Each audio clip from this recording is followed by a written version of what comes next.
नमस्कार, एन भारत देख रहे हैं आप और मैं हूं आपके साथ कृतिका सूर्यवंशी। बुलेटिन की शुरुआत करते हैं। आम आदमी पार्टी के नेता और कार्यकर्ता के द्वारा तिहाड़ जेल प्रशासन के खिलाफ प्रदर्शन किया गया। दरअसल सभी के हाथों में इंसुलिन देखने को मिला है। साथ ही आप नेताओं ने अरविंद जी को इंसुलिन दो के नारे भी लगाए हैं। आपको बता दें कि आम आदमी पार्टी का आरोप है कि जानबूझकर उनके सबसे बड़े नेता को इंसुलिन नहीं दिया जा रहा है, जिसको लेकर भारी संख्या में तिहाड़ जेल के बाहर आम आदमी पार्टी के नेताओं ने जमकर प्रदर्शन किया और नारेबाजी की।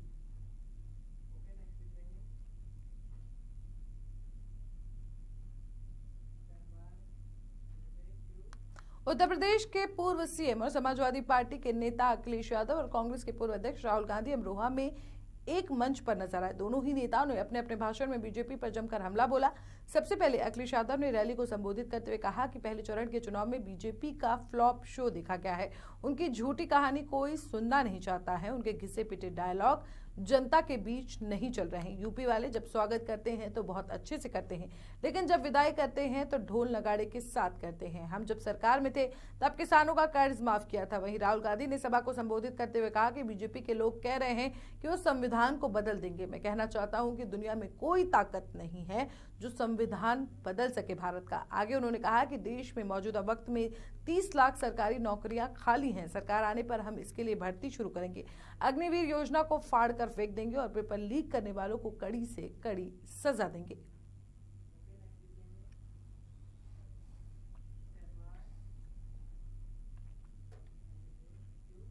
वहीं पूर्व मुख्यमंत्री हेलीकॉप्टर से अमरोहा जनपद की जोया रोड पर पहुंचे। इस दौरान बसपा के नेताओं ने उनका जोरदार स्वागत किया। इस दौरान मायावती ने 2019 में बसपा से अमरोहा लोकसभा से सांसद बने दानिश अली पर हमला करते हुए कहा कि दानिश अली को अमरोहा की जनता और हमने जिताकर संसद भेजा था। उस व्यक्ति ने ना तो हमारा मान सम्मान किया और ना ही अमरोहा की जनता का मान सम्मान किया। उन्होंने हमारे साथ विश्वासघात किया है। दानिश अली ने अमरोहा में जानबूझकर विकास नहीं कराया, इसीलिए हमने दानिश अली को अपनी पार्टी से बाहर का रास्ता दिखा दिया।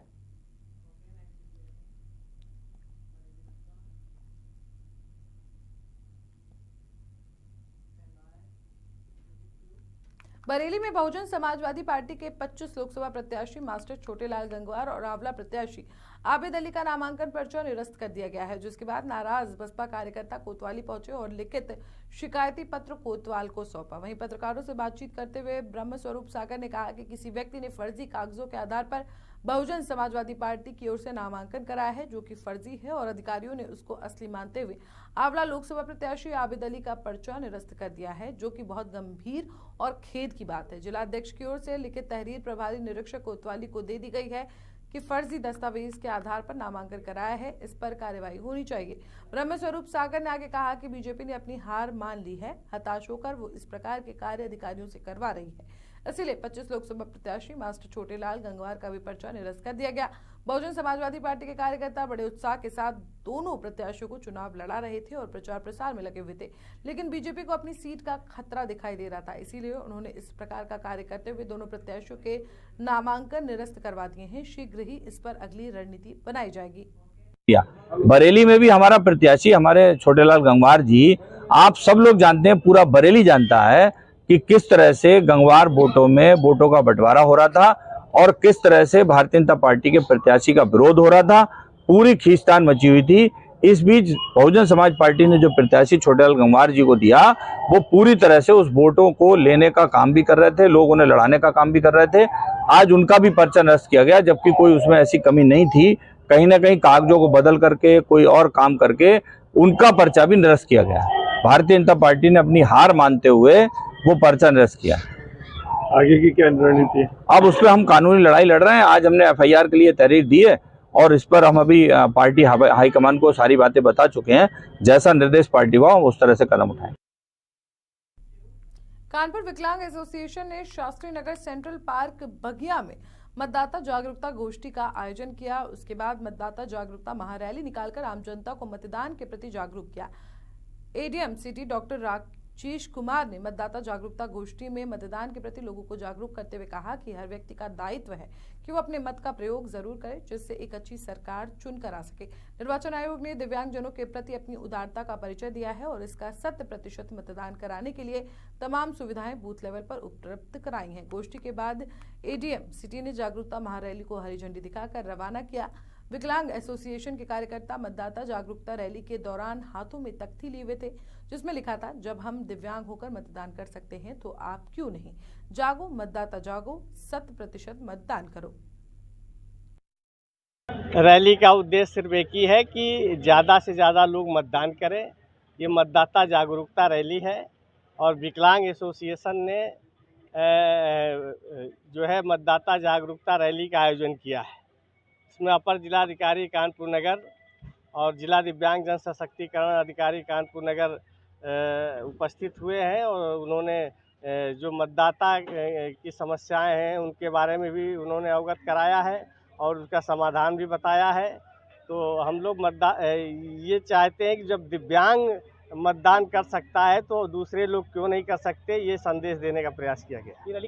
देखिए, आज यहाँ शास्त्री नगर के सेंट्रल पार्क में जो है दिव्यांग जनों का एक मतदाता जागरूकता का कार्यक्रम रखा गया है। इसमें जो है जिला दिव्यांग जन अधिकारी और जो है वीरेंद्र जी जो है इसको ऑर्गेनाइज किए हैं और यहाँ पे काफ़ी संख्या में दिव्यांग जन आए हैं और यहाँ पे मतदाता जागरूकता को लेकर के कार्यक्रम हुआ है और सभी दिव्यांग जनों ने एक संकल्प लिया है कि जो है वो इस बार के लोकसभा चुनाव में मतदान प्रतिशत को बढ़ाने का काम करेंगे, लोगों को प्रेरित करेंगे और अपने गांव मोहल्ले क्षेत्र में सबको जो प्रेरित करेंगे। इनको बताया भी गया है कि जो है निर्वाचन आयोग जो है बूथों पे क्या क्या सुविधाएं दे रही है, कर रहे हैं।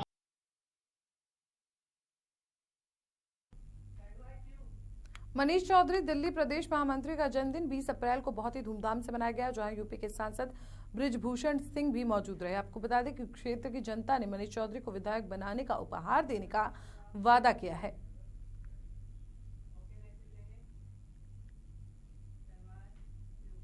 कुशीनगर के तरिया सुजान थाना क्षेत्र के बुलिया अगरवा की घटना सामने आई है। शॉर्ट सर्किट होने से भीषण आग लग गई। आग की चपेट से 2 झोपड़ी जल कर राख हो गई। धू कर झोपड़ी में रखा सारा सामान जल गया।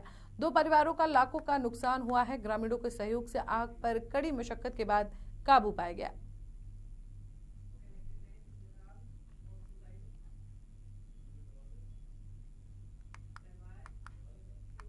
वहीं कुशीनगर के रामकोला थाना क्षेत्र के धुआं टिकर गांव की एक घटना सामने आई है, जहां प्रेमिका से नाराज युवक ने आत्महत्या करने का प्रयास किया। आपको बता दें कि 4 दिनों से प्रेमिका बात नहीं कर रही थी। नाराज प्रेमी ने हंसिए से अपने शरीर पर हमला करने की कोशिश की।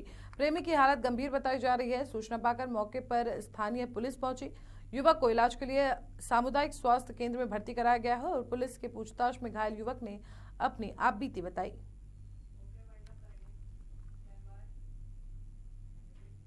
मेरे साथ इस बुलेटिन में इतना ही। देश और दुनिया की तमाम बड़ी खबरों के लिए देखते रहिए एन भारत।